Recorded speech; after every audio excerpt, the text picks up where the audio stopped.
Hai guys. Selamat datang di podcast 24 Digital. Oke, kenalin teman-teman, saya Naura sebagai host kalian untuk hari ini. Dan di podcast kali ini itu sangat menarik karena kita akan membahas suatu topik yang sudah tidak asing lagi tentunya kita dengarkan, khususnya untuk kita nih yang sekarang sudah ada di revolusi industri 4.0 dan society 5.0. Oke. Apa tuh Kak? Pasti semuanya udah pada kepo banget ya apa yang bakal kita bahas. Tapi sebelum itu, berhubung dengan tema yang akan kita bahas ini, kita sekarang sudah dibersamai dengan narasumber-narasumber yang keren-keren banget. Masya Allah. Wow, nah sebelumnya seperti kata pepatah, tak kenal maka tak sayang. Jadi kita akan berkenalan dulu dengan para teman-teman narasumber kita ini. Mungkin ada yang ingin mengajukan dulu, siapa yang ingin berkenalan lebih awal nih? Mungkin itu yang di ujung. Oh, dari Kita semangat pemuda pejuang. Hai guys, jadi kenalin saya Muhammad Zaki Sardani Tamrin, bisa dipanggil dengan Eki.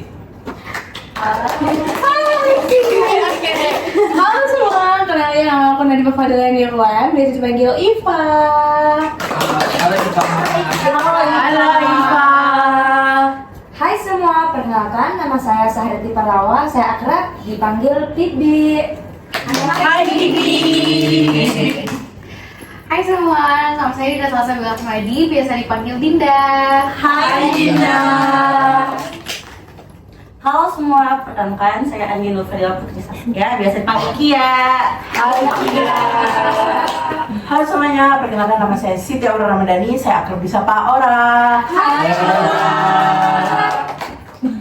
Halo semuanya, saya Muhammad Kaisan Arham, akrab disapa Kaisan dan bukan Kaisang. Bukan ya, bukan.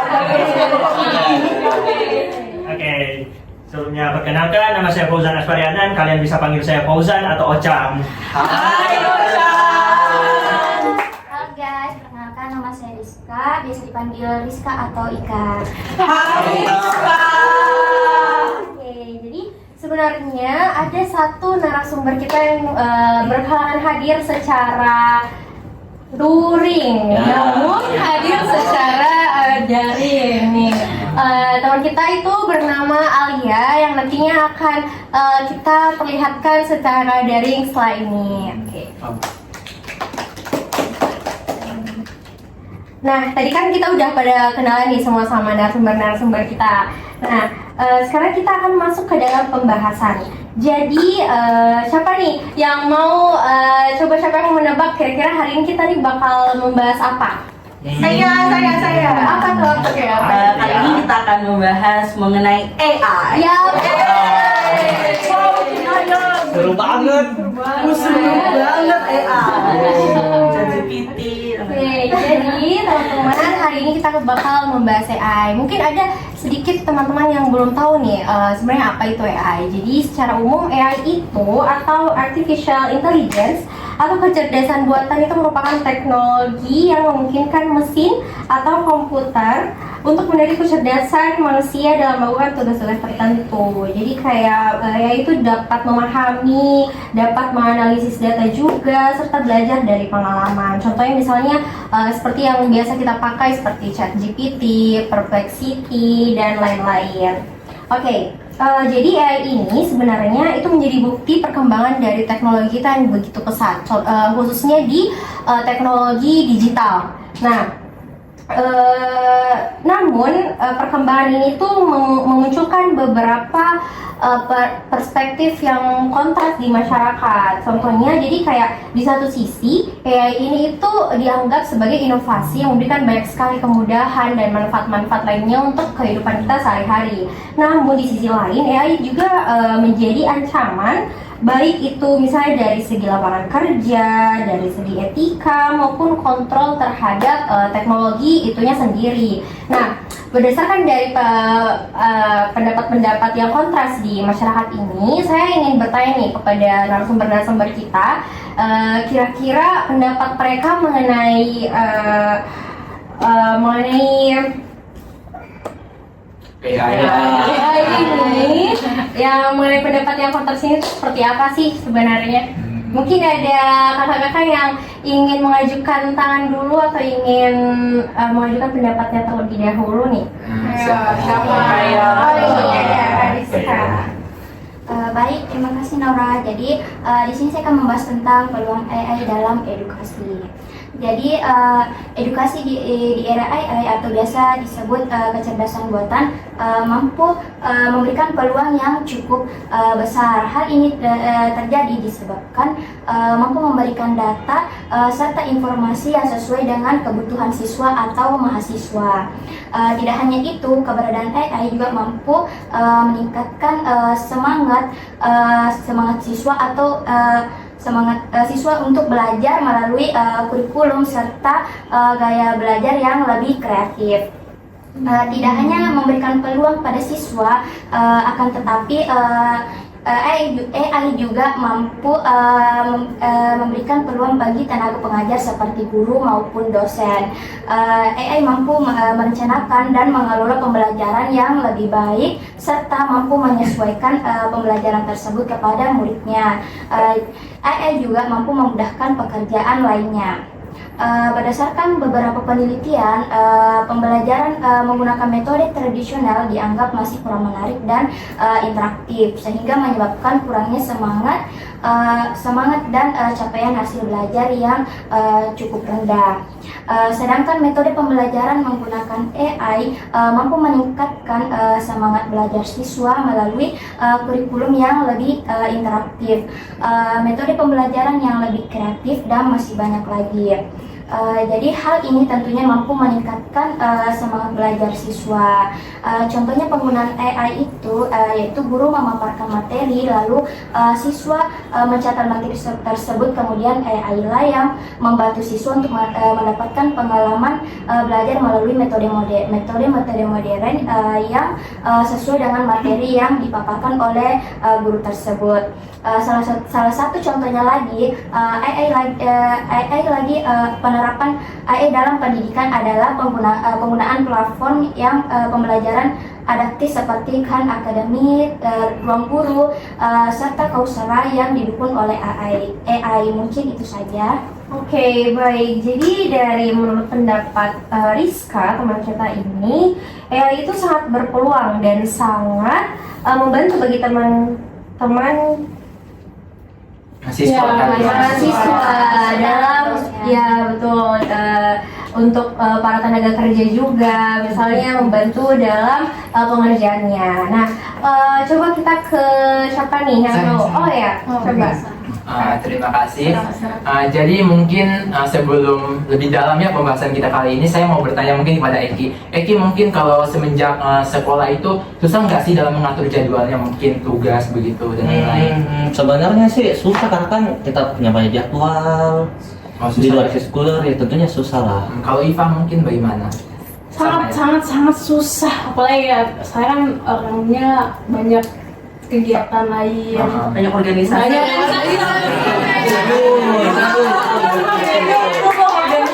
Pasti susah sekali. Nah, sebenarnya teman-teman tahu nggak sih kalau AI itu bisa mengatasi masalah kalian semua melalui dengan cara ternyata AI itu tidak hanya sekedar kita menanya apa jawaban dari sebuah masalah, tetapi kita bisa menggunakan AI untuk dalam kebutuhan sehari-hari kita. Contohnya apa? Contohnya seperti Google Assistant, Google Calendar, yang dimana saya sempat menonton salah satu drakor yaitu startup. Mungkin ada yang tahu startup di sini? Nah, betul. Jadi drakor ini membahas mengenai bagaimana sih perusahaan tersebut mengembangkan teknologi digital berbasis AI. Di mana salah satu produk mereka itu mereka berhasil membuat suatu alat di mana alat itu seakan-akan sebagai sekretaris, padahal itu sebuah robot. Nah, robot tersebut itu berfungsi untuk membuat jadwal bosnya, membuat musik, dan menenangkan pikiran dari bosnya. Jadi seakan-akan itu dia memang ada, padahal dia itu sebagai robot. Jadi kalau si orangnya ini bertanya, maka dia menjawab. Jadi itu merupakan salah satu hal yang sangat positif dari AI. Kemudian yang kedua adalah si AI juga itu contohnya misalnya seperti Google Calendar. Kan tadi teman-teman mungkin susah dalam membagi jadwal ya. Nah, ternyata ini sudah dikembangkan lebih lanjut oleh perusahaan-perusahaan teknologi seperti iPhone, Apple, dan sebagainya. yang ternyata seluruh koneksi aplikasi di HP kita itu saling terhubung, saling keterkaitan. Jadi misalnya kita seorang siswa mendapatkan notif, misalnya akan ada jadwal Zoom pukul sekian, maka secara tidak langsung hal tersebut akan diinput langsung ke Google Calendar dan akan muncul notifikasi yang mengingatkan kita bahwasannya ada loh Zoom jam segini, ada loh kegiatan jam segini. Seperti itu. Jadi pembahasan mengenai AI itu tidak hanya berfokus pada kita mengetahui apa yang kita mau, kita mau mencari tahu apa yang kita permasalahkan seperti itu. Jadi kita bisa secara tidak langsung berhubungan dengan AI tersebut seperti itu. Keren ya. Keren banget. Ternyata. Kita di sini mau pakai AI ya. Mahasiswa kedokteran saking padatnya jadwalnya tuh kadang susah. Jadi pakai Google Calendar dan berbagai teknologi lain seperti itu. Kalau gitu jangan dulu pakai. Ya tidak saya kan baru tahu loh. Teknologi ini. Oke. Oh, jadi tadi menurut Kaisan, AI ini itu ternyata membantu tidak hanya dalam proses pembelajaran kita, teman-teman.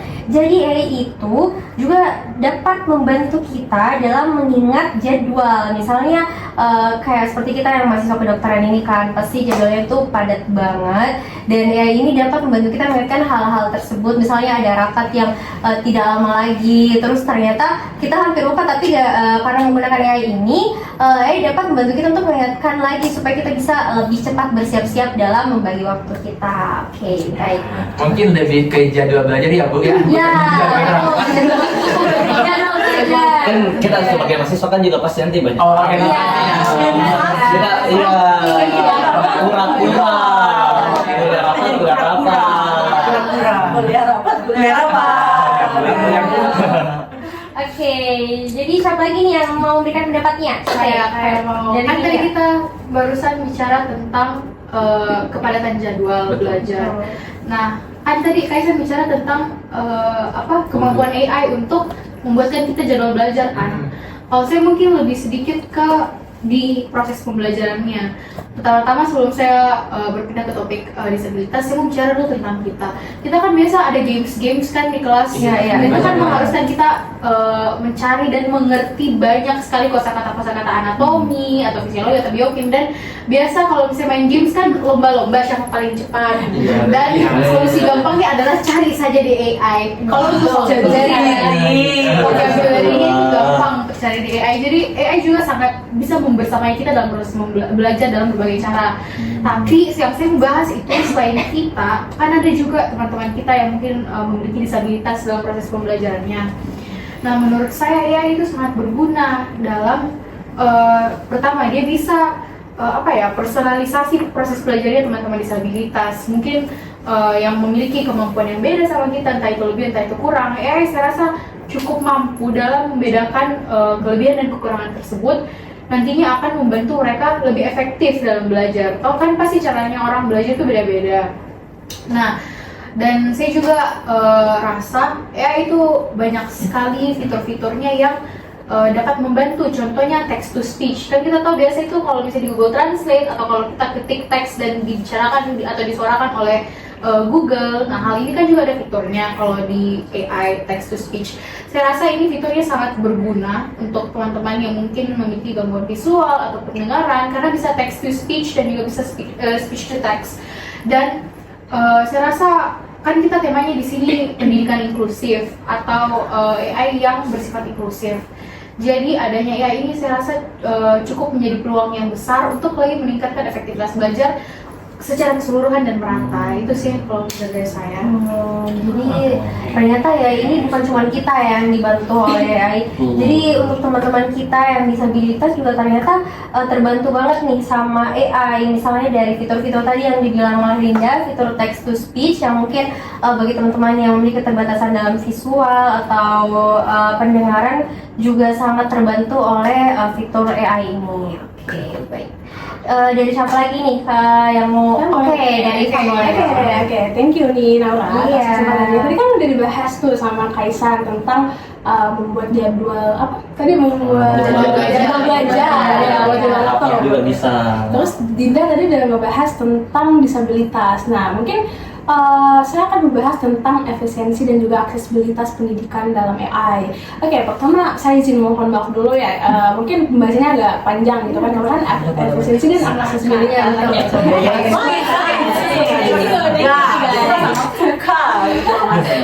Oke, saya bakal membahas dulu tentang aksesibilitas. Nah, dari pengertiannya saja itu efisiensi, saya bakal membahas dari efisiensi. Dari pengertiannya saja itu kan efisiensi itu adalah supaya gimana caranya kita mempermudah dan supaya lebih efektif. Jadi diketahui bahwasanya AI ini memberikan sangat banyak efisiensi dalam dunia pendidikan khususnya. Di sini saya membagi dalam beberapa poin. Poin yang pertama itu adalah belajar sesuai dengan kebutuhan siswa ataupun mahasiswa. Jadi salah satu keuntungan dari AI itu adalah bisa menciptakan dunia pembelajaran yang dipersonalisasi. Kita tahu bahwasanya kalian di sini juga pasti belajar kan beda-beda, kok ada yang Betul.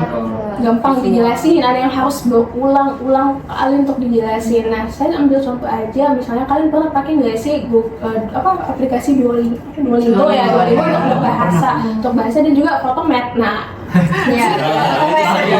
Sering banget ya. Aplikasi wajib. Wah, itu udah sangat umum tuh dipakai kan. Oke, yang kedua itu adalah otomatisasi penilaian dan koreksi tugas. Jadi ini mungkin dikhususkan pada tenaga pendidik, misalnya kayak dosen ataupun guru yang mungkin karena terlalu banyak mahasiswanya, jadi susah dong kalau misalnya mereka harus memberikan satu-satu lagi, diperiksa satu-satu lagi, sedangkan mahasiswa itu bejibun banget banyak. Jadi dengan adanya fitur, misalnya contohnya adalah Google Forms yang mengoreksi auto benar dan auto salah, itu langsung menunjukkan bahwasanya siswa ini benarnya sekian, salahnya sekian. Jadi tidak harus menunggu lama lagi diperiksa satu-satu secara manual tugasnya. Kemudian menciptakan pembelajaran yang lebih efektif, lebih inovasi dan lebih menarik. Contohnya VR. Kalian pasti sudah pernah pakai atau VR yang Oke, saya mau tanya nih pendapatnya kalian tentang VR. Ada yang mau? Kalau menurut itu kan jujur ini baru pertama kali waktunya masuk FK tuh langsung dikasih masuk lab digital, terus kita pakai VR untuk belajar anatomi. Wah, itu tentunya sangat membantu sekali karena kita bisa melihat struktur anatomi manusia secara mendalam. Kita bisa buka lapisan satu persatu tanpa memerlukan lagi media lain. Jadi ini VR tentunya sangat membantu. Baru kita juga bisa lihat dalam 3 dimensi. Jadi kita bisa lihat bentuknya secara realistis. Dan kita bisa lebih memahami, jadi bukan hanya teori gitu kan, jadi kita bisa melihat secara 3 dimensi. Mungkin yang keempat itu adalah membantu dalam administrasi pendidikan, kayak contohnya itu absen yang berbasis AI. Ada tuh biasanya saya lihat absen yang langsung scan muka terus langsung Face ID ya. Nah, itu salah satu contoh penggunaan dari AI tersebut. Kemudian saya akan membahas tentang aksesibilitas. Oke, kita beranjak dulu dari pengertian dari aksesibilitas. Aksesibilitas berarti kemampuan untuk semua orang baku di daerah terpencil itu bisa mengakses pendidikan yang sama dan yang berkualitas. Contohnya saya membagi lagi ini ke beberapa poin. Yang pertama itu adalah pendidikan online untuk semua orang. Kalian pernah gitu yang namanya kalau misalnya guru tidak masuk itu dialihkan ke Zoom. Nah, itu adalah salah satu contoh dari pendidikan online untuk semua orang. Jadi di kalian itu di daerah-daerah yang mungkin sulit untuk mendapatkan guru yang berkualitas, misalnya itu bisa mengakses contohnya aplikasi Coursera. Coursera itu banyak di situ ada layanan-layanan untuk mengakses aplikasi dengan gratis. Aplikasi misalnya kayak mengakses banyak fitur-fitur yang gratis. Kemudian YouTube. Oke, kalian nggak asing gitu dengan YouTube. Itu kalau misalnya kita mungkin kita mau menganalisis lebih lanjut di YouTube itu banyak banget video pembelajaran yang sangat menarik gitu loh.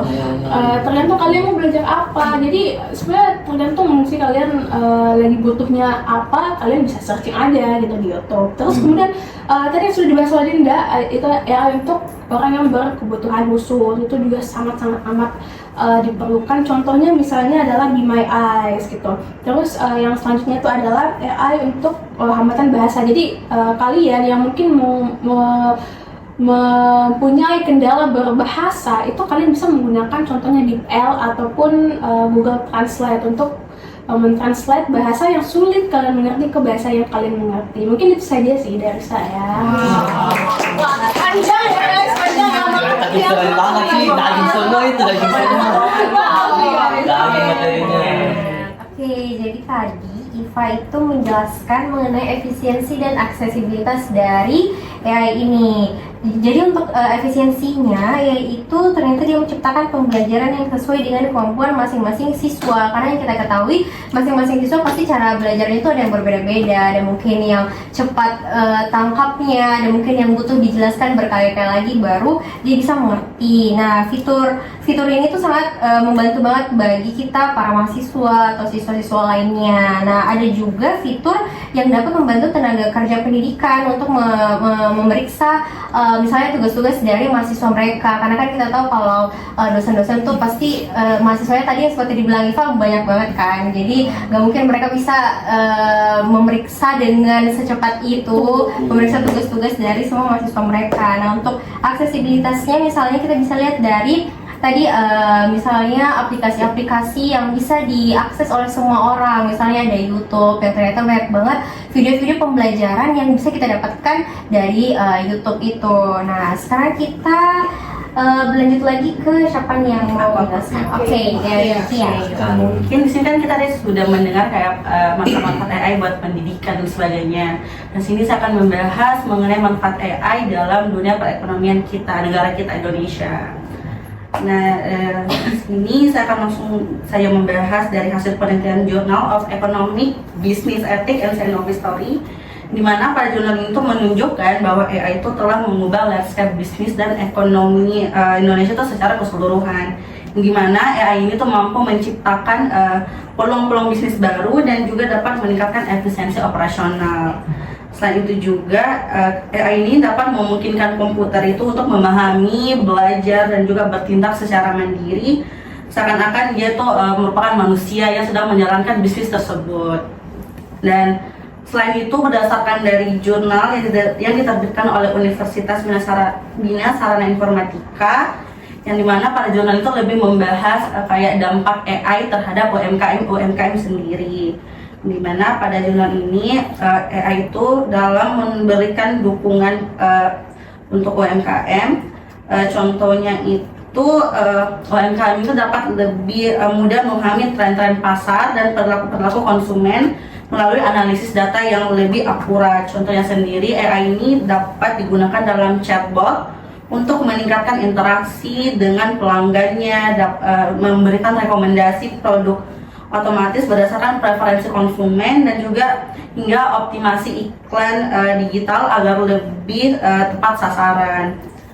Dan juga di sini saya akan membahas menurut artikel yang berjudul Membangun Ekosistem AI di Indonesia pada tahun 2030, di mana ini tuh merupakan terbitan dari indonesia.go.id.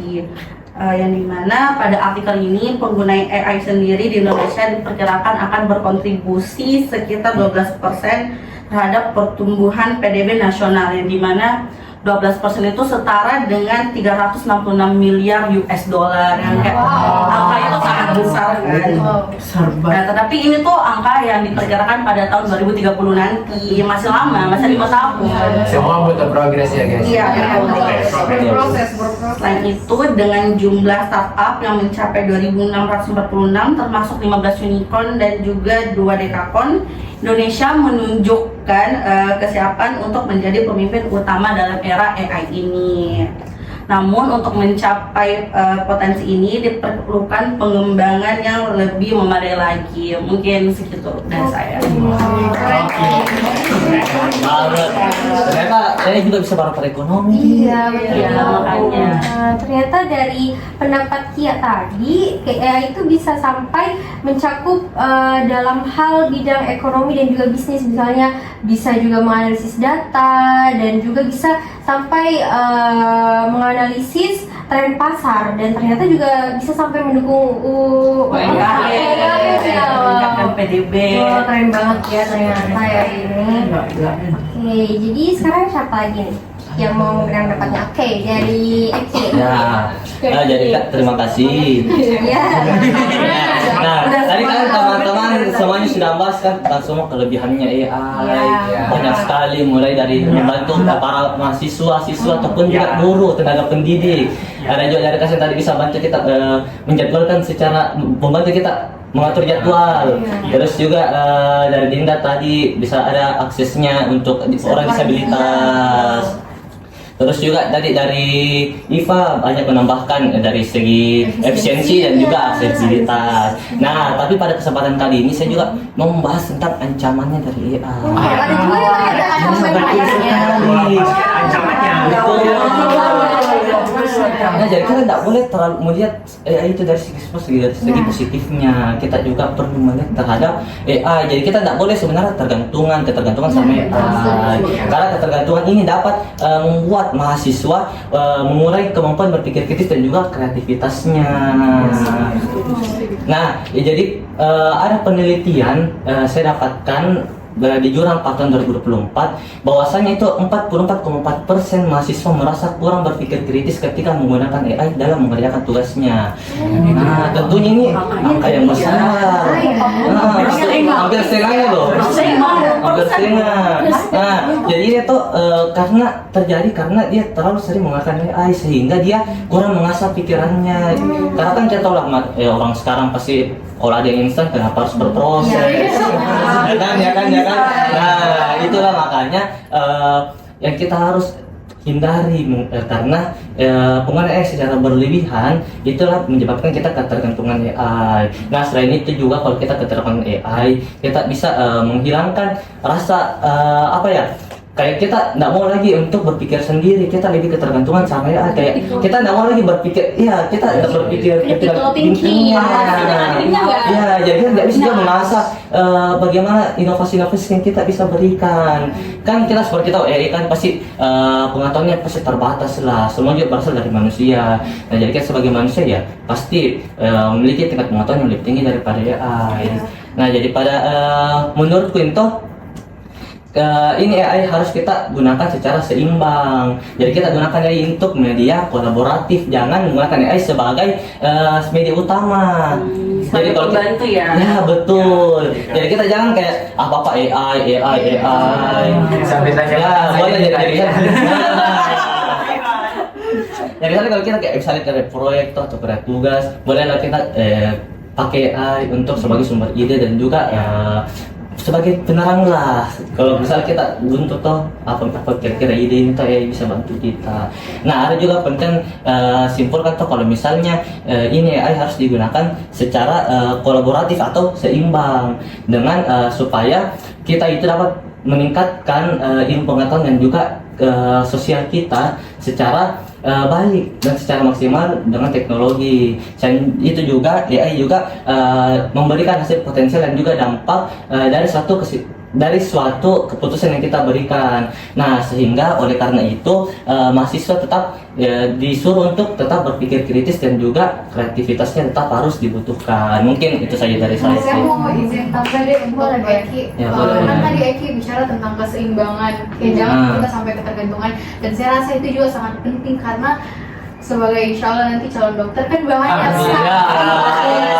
kalau misalnya kita punya pasien terus kita nggak tahu apa kan kita nggak mungkin buka chat GPT. Apalagi pasiennya kabur dong. Jangan sampai adakan operasi malah buka YouTube, buka Iya. Hai GPT bagaimana jika pasien saya kan kalau itu sebagai pasien kayak ya udah kita mending buka ChatGPT aja daripada dokter ya Apa ada dirinya dokter coba? Kalau misalnya kita pakai berpatokan sama AI, apa gunanya kita sekolah lama-lama kalau bisa di HP sekali? Itu kuncinya sih sebenarnya. Jadi tadi Eki ini mengatakan pendapatnya mengenai ancaman yang ternyata juga dimiliki oleh AI ini. Jadi kemudahan-kemudahan, hal-hal praktis yang diberikan oleh AI ternyata itu juga dapat memberikan kita ketergantungan dan mengurangi, bahkan sampai mengurangi cara berpikir kritis kita ya. Iya betul sekali. Wah, ternyata kita harus lebih pintar-pintar lagi dalam menggunakan AI ini ya. Betul. Oke, sekarang siapa lagi nih yang memberikan? Oke. Mohon maaf, tapi saya ini masih muda Ocap, loh.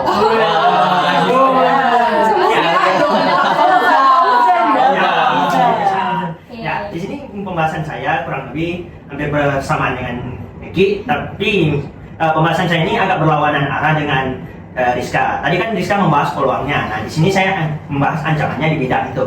Di sini saya dapatkan dari jurnal yang berjudul Dampak Pergeseran Pemanfaatan Kesehatan Manusia dengan Kecerdasan Buatan bagi Dunia Pendidikan di Indonesia. Nah, untuk jurnal ini masih relevan ya 2023. Nah, di sini saya dapat 3 poinnya. Dan 2 poinnya mungkin berhubungan dengan yang tadi sudah dibahas Eki, tapi saya tambahkan saja dulu sedikit. Di sini poin yang pertama itu ketergantungan berlebihan terhadap siswa atau mahasiswa. Mungkin ketergantungan ini yang dimana mereka akan terus berpikir-pikir untuk menggunakan AI sebagai jalan solusi, sebagai inti. Tapi kan ada kalanya kita tidak mungkin bisa memegang handphone atau menggunakan AI dalam kondisi-kondisi tertentu kan.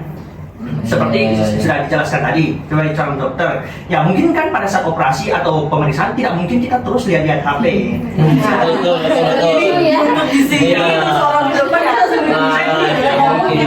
Memang faktanya yang tadi saya sempat bilang tentang operasi menggunakan YouTube, saya pernah dengar beritanya loh, padahal itu dokter India bahkan ya melakukan operasi. Parahnya itu operasi saraf yang sangat kompleks. Dia menggunakan YouTube. Bayangkan teman-teman. Apa itu? Pasiennya kenapa? Pasiennya baik-baik aja. Iya. Pasiennya, keluarganya juga terima karena memang dokternya itu munculnya secara tiba-tiba. Bahkan keluarganya juga sampai heran. Bagaimana? Kau dokter, kenapa kamu operasi pakai bantuan YouTube? Padahal misalnya kau sudah dapat.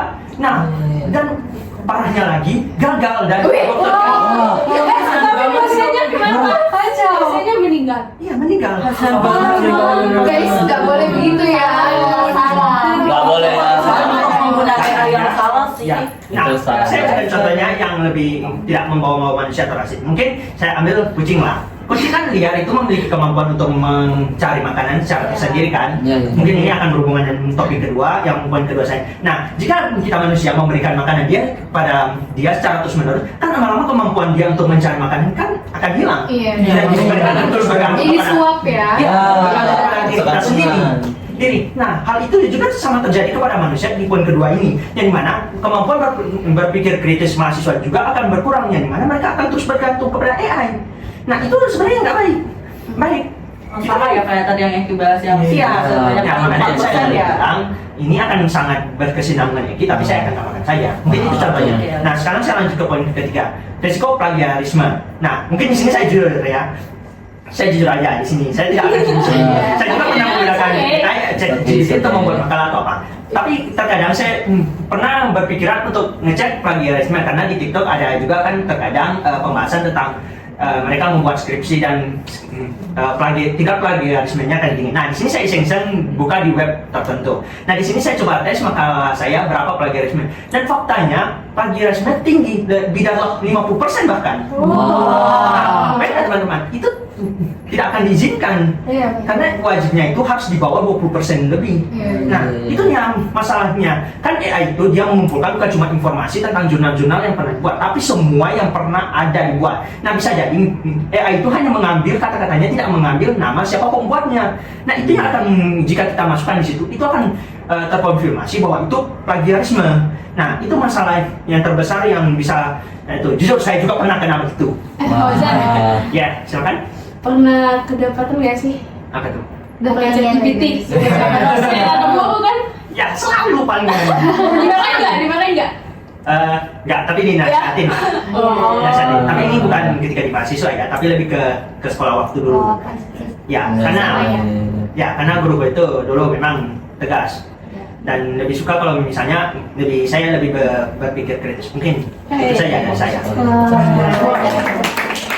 Ternyata kita mendapatkan informasi yang sangat menarik nih ya dari Fauzan tadi, bahwa ternyata ada dokter yang melakukan operasi sambil melihat YouTube. Wow, itu orang doa anak loh. Iya, pasti sih, saya hati. Betul banget. Oke, kita lanjut. Oke, kita lanjut. Siapa lagi nih yang Saya. Oke. Kayaknya aku punya banyak ini yang mau diberitahu. Waduh. Kayak lebih setengah jam deh. Gila. Tidak. Nah, jadi kalau saya ingin mungkin tadi sudah disampaikan tentang sama Eki, sama Fauzan. Saya juga apa yang saya bahas nggak jauh beda lah. Saya juga kan membahas mengenai ancaman dari sebuah AI ini. Jadi kita tahu AI itu kan gampang digunakan dan gampang kita akses. Siapa di sini yang tidak tahu caranya pakai seperti ChatGPT? Pasti semua tahu kan? Ini katanya baru pakai. Oh iya.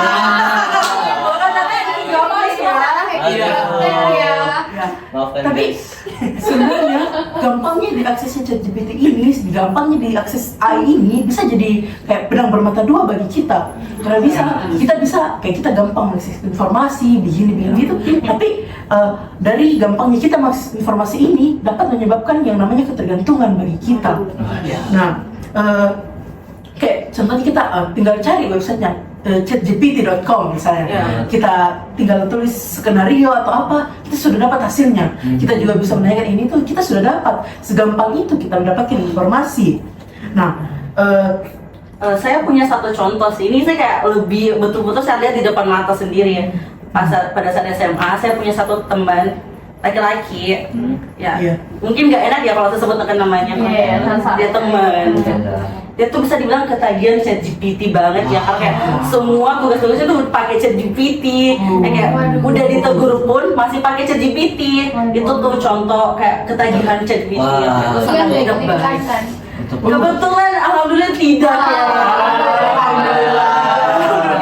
Walaupun hampir Untung ya. Insya Allah enggak. Amin. ya, kita juga sudah dengar dari yang dijelaskan oleh Kia tadi, berdasarkan pengalaman loh ini. Kalau ada temannya yang ketergantungan karena gampangnya menggunakan. Nah, dan ketergantungan ini merupakan dampak jangka panjang bagi kita. Dan dampak jangka panjang ini pun dapat sudah dijelaskan tadi sama Fauzan, dapat menyebabkan plagiarisme. Saya pun pernah merasakan kayak kita pasti semua pakai ChatGPT lah. Pastilah. Kalau lagi kepepet. Ya kalau lagi kepepet. Ini juga saya kayak nggak ada ide begitu. Apa ya ini? Terus saya coba cari skripnya di ChatGPT kan. Terus habis itu, udah lama teman saya juga menjawab gitu. Tapi kok sama dengan yang saya cari? Betul-betul sama, plek-ketiplek. Jadi ini yang bisa menyebabkan plagiarisme juga, karena apa yang dicari sama si A bisa saja sama dengan si B. Makanya kalau misalnya kita pakai GPT tanpa kita sortir informasinya, kita tidak cross check, kita serta-merta langsung copy paste, itu yang dapat menyebabkan plagiarisme. Selain itu, kalau kita juga sering pakai AI, kita juga jadi kayak kurang mandiri lah. Kayak kayak sudah dibilang, ngapain kita harus susah-susah mencari kalau ada yang gampang. Konten yang disebutkan misalnya kayak cari makan aja pakai ChatGPT. Kan ada Gojek ya kan ya. Padahal kita bisa mencari sendiri di Gojek. Makan apa yang enak? Tapi kita mah tanya GPT. Itu cuma Mindsetnya sih sebenarnya itu harus.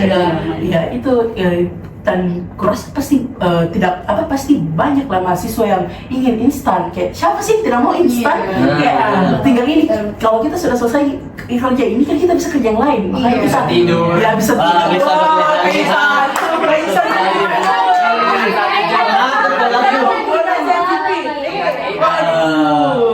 Kerja makalanya 5 menit, tidurnya 1 jam. Parah sih itu. Ada waktu 1 jam kita sisa kopi pasta dari ChatGPT 5 menit, 55 menitnya kita tidur. Kita main game. Itu jangan jangan Aduh. itu sangat tidak boleh dicontoh. Jangan dicontoh, tidak baik. Tidak baik. Kalau dari saya tuh cara kita untuk mengatasi masalah ini mungkin kita bisa dari pihak sekolah atau pihak pemerintah mungkin untuk merancang suatu kurikulum yang tidak hanya mengembangkan pendidikan kita atau pengetahuan kita, tapi juga bisa mengembangkan soft skill kita. Dengan meningkatnya soft skill kita ini, kita pasti kita akan mengerti lah kalau ChatGPT juga ini tidak sepenuhnya benar. Kayak kita kita juga berpikir, ini ada salah, ini kan kita Isu ya, Wak? iya, aduh ketahuan deh. Nah, dengan berkembangnya soft skill kita, bersamaan juga berkembangnya seperti yang dibilang Eki, berpikir kritis kita. Ya, mungkin seperti itu dari saya. Kooperatif ya. Ternyata kemudian akses yang diberikan dari AI ini memberikan dampak ketergantungan yang sangat merugikan diri kita sendiri. Iya. Jadi kita bisa, bahkan kita kayak kehilangan sifat mandirinya kita. Bahkan kalau bingung saya mau makan apa ya hari ini, harus tanya lagi ke ChatGPT. Aduh, itu kayak Aduh. Jangan ya, lebih cari pacar ya guys ya. Minimal dia cari pacar. Sebagai sayang sama ini. Lagi udah nggak ada yang kita baca aja deh. Bahaya. Bahaya banget sih guys. Jangan guys, tidak boleh ditiru. Tapi meskipun gitu, ChatGPT juga kan punya banyak manfaat. Ya jangan digunakan. Ya, mungkin juga bakal ada Ini yang balik saya balik lah. Bijak, gampang dah. Bisa menggunakannya dengan bijak. Iya. Sebagai pendukung aja ChatGPT, jangan sebagai utamanya. Betul. Oke, siapa nih lagi yang belum memberikan pendapatnya? Baik teman-teman, jadi kami mohon maaf banget nih karena videonya tercut ya, dikarenakan adanya kesalahan teknis yang tadi terjadi secara tidak disengajai. Oke, baik. Sekarang kita langsung aja nih lanjut ke pendapat dari Sahrianti. Oke, terima kasih Naura untuk kesempatan yang diberikan.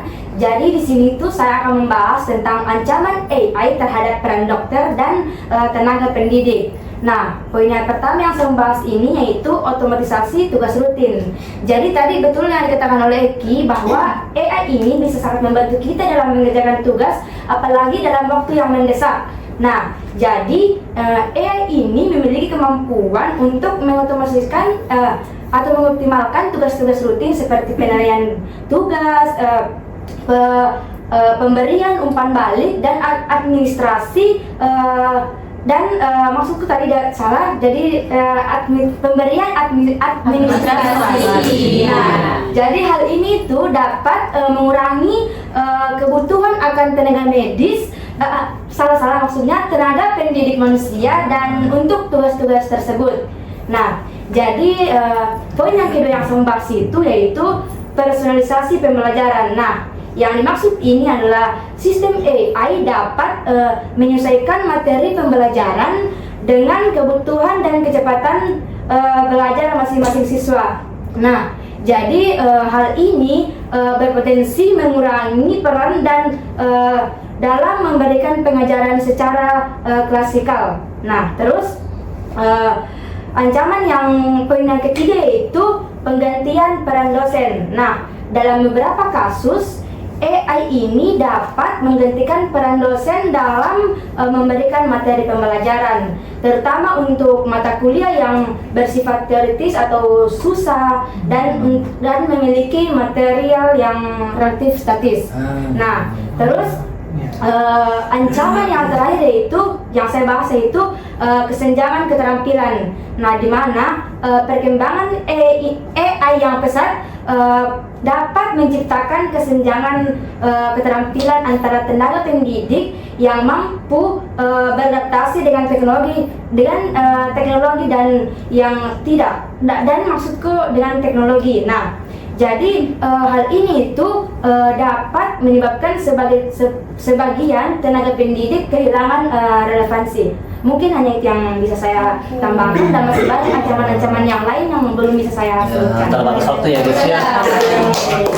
Jadi ternyata ini juga memberikan ancaman bagi tenaga kerja medis dan juga tenaga kerja pendidikan ya. Oke. Nah, jadi kita nih tadi udah membahas seluruh pendapat-pendapat teman-teman narasumber yang ternyata cakupan AI ini ternyata sangat amat luas ya cakupannya, mulai dari sangat luas dari hal negatif, positif, ya, sangat luas ya, betul sekali. Nah, jadi sekarang setelah kita membahas tentang pendapat, saya pengen memberikan Q&A nih dari kepada siapa saja yang bisa jawab nih ya Q&A saya. Jadi pertanyaan saya sekarang ini saya akan bertanya, menurut kalian bagaimana sih kecerdasan buatan atau yang biasa kita sebut dengan AI ini yang dari tadi kita bahas itu dapat dioptimalisasikan dalam dunia pendidikan untuk meningkatkan kualitas pembelajaran tanpa perlu kita mengurangi peran dari seorang manusia seperti tenaga kerja pendidikan ataupun tenaga kerja medis seperti itu. Oke, siapa nih yang bisa menjawab? Kita ke Kaifa dulu deh. Thank you ya atas pertanyaannya. Oke, sebelum saya jawab tuh pertanyaannya, kalian pernah baca buku karya Stuart Russell dan juga Peter Norvig? Jadi saya juga baca-baca tuh tentang bukunya tentang AI atau buku itu buku banget. Pada intinya di sini beliau ini membagi AI itu ke 4 zaman. Oke, zaman pertama di tahun 1978 itu AI itu dianggap definisinya sebagai sistem that can thinking humanly. Jadi maksudnya AI itu dianggap sebagai sistem yang dapat berpikir seperti manusia. Oke, itu di tahun 1978. Tapi seiring berkembangnya zaman, di tahun 1990 itu kalau tidak salah definisinya itu berubah menjadi acting humanly. Jadi karena dianggap AI itu bukan hanya bisa berpikir seperti manusia, jadi melainkan AI itu harus bertindak seperti manusia. Namanya misalnya kan acting humanly, jadi bertindak seperti manusia. Jadi contohnya misalnya kayak manusia bisa mengambil keputusan, sama halnya dengan AI itu. Jadi betul kan kayak betul. Terus perkembangan zaman lagi di tahun 1992 definisinya berubah lagi menjadi thinking rationally. Kenapa? Karena dianggap bahwasanya AI itu kadang tidak human, maksudnya kadang tidak rasional karena manusia itu manusia itu memiliki rasa emosi atau memiliki rasa beda halnya dengan AI kan tidak memiliki rasa tersebut, jadi manusia itu tidak rasional terus seperti itu. Jadi dianggap bahwasanya thinking rasional itu lebih kepada AI. Terus tahun 1998 sampai sekarang itu definisinya berubah menjadi acting rationally, karena sama di halnya seperti yang tadi. Jadi AI itu bukan hanya dianggap bisa berpikir tapi juga bisa bertindak tapi secara rasional, bukan seperti manusia.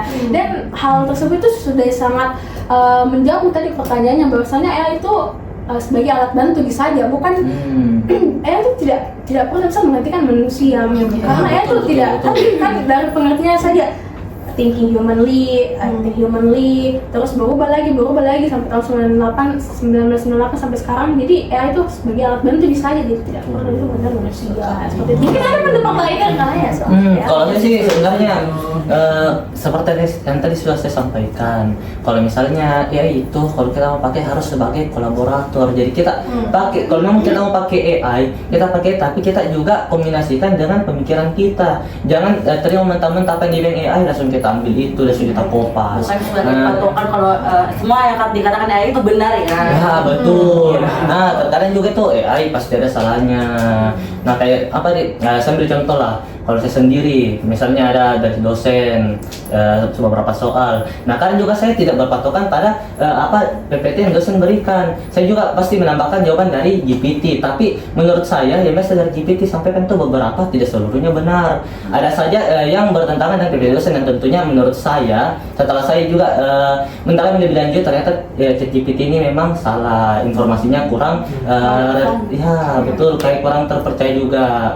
Nah, jadi pada intinya ya kita kalau mau pakai GPT kita kolaborasikan dengan pemikiran kita sendiri, jangan cuman pakai GPT itu saja. Saya juga sih izin menambahkan Eki sama Ipa. Menurutku caranya kita mengoptimalkan ini AI, penggunaan AI itu kita harus tahu dulu apa kekurangan dan kelebihan dari apa yang kita punya sekarang. Dan AI itu kita pakai sebagai penambah saja, sebagai komplementer, sebagai kolaborator. Seperti itu. Ada lagi nih yang mau nambahkan kira-kira? Kalau dari saya mungkin cukup jelas. Iya. Ya, sudah sih. Iya, betul. Nah, salah satu ancaman utama yang timbul dari AI adalah hilang pekerjaan akibat otomatisasi ke banyak sektor seperti manufaktur, layanan pelanggan, dan transportasi. Ini sudah mulai menggantikan pekerjaan manusia dengan teknologi AI yang bisa bekerja tanpa henti dan lebih efisien. Hal ini membuat perusahaan lebih memilih menggunakan AI. Nah, karena perusahaan terus-menerus menggunakan AI, pada akhirnya akan menurun kebutuhan tenaga kerja manusia. Nah, kalau turun ke ini, banyak pekerjaan yang sifatnya repetitif atau rutin akan menjadi ancaman. Selain dari itu, juga dapat meningkatkan angka pengangguran dan menciptakan ketidakstabilan sosial, terutama bagi mereka yang tidak memiliki keterampilan khususnya dalam bidang teknologi. Selain masalah pengangguran, penggunaan AI juga menimbulkan ancaman serius terhadap privasi dan keamanan data pribadi. AI kan ini dia membutuhkan data dalam jumlah yang besar untuk dapat berfungsi optimal. Nah, ini dapat membuka peluang bagi pihak-pihak yang tidak bertanggung jawab untuk menyalahgunakan data tersebut. Seperti yang telah dijelaskan dalam berbagai penelitian, data pribadi bisa jatuh ke tangan yang salah dan digunakan untuk tujuan yang jahat, seperti pencurian identitas atau pemerasan. Selain itu, AI juga memungkinkan pengawasan yang lebih intensif terhadap aktivitas individu tanpa persetujuan mereka, yang dapat mengancam kebebasan dan hak privasi setiap orang. Nah, ketergantungan yang berlebihan pada AI juga dan pasti akan membawa dampak negatif bagi kemampuan manusia dalam berpikir kritis dan kreativitas. Dalam beberapa bidang, pekerjaan yang dulunya dia membutuhkan pemikiran mendalam dan kemampuan memecahkan masalah, kini digantikan oleh AI. Dengan semakin banyak tugas yang diserahkan oleh AI, manusia ini akan menjadi malas dan kurang kreatif. Oleh karena itu, sangat penting untuk kita memastikan bahwa AI ini tetap berada di bawah kendali kita dan tidak memilih pilihan yang membuat kita terjerumus untuk terus-menerus memakai AI. Oke. Jadi tadi pembahasan kita cukup panjang ya, mulai dari pendapat, kemudian tadi pertanyaan-pertanyaan yang ternyata banyak banget cakupannya ya. Nah, saya akan sedikit menyimpulkan dari pembahasan kita ini. Mungkin teman-teman juga bisa membantu ya menyimpulkan kira-kira apa aja yang tadi kita sudah bicarakan. Jadi baik, tadi itu dari awal kita sudah membicarakan mengenai ancaman dan peluang yang didapatkan dari mulai dari misalnya ancaman ada tadi kurang bisa dapat menggantikan Iya, peran tenaga kerja pendidikan, terus kemudian apa lagi ya tadi dari ancaman? mengurangi dari berpikir kritis, mengurangi kemampuan kritis,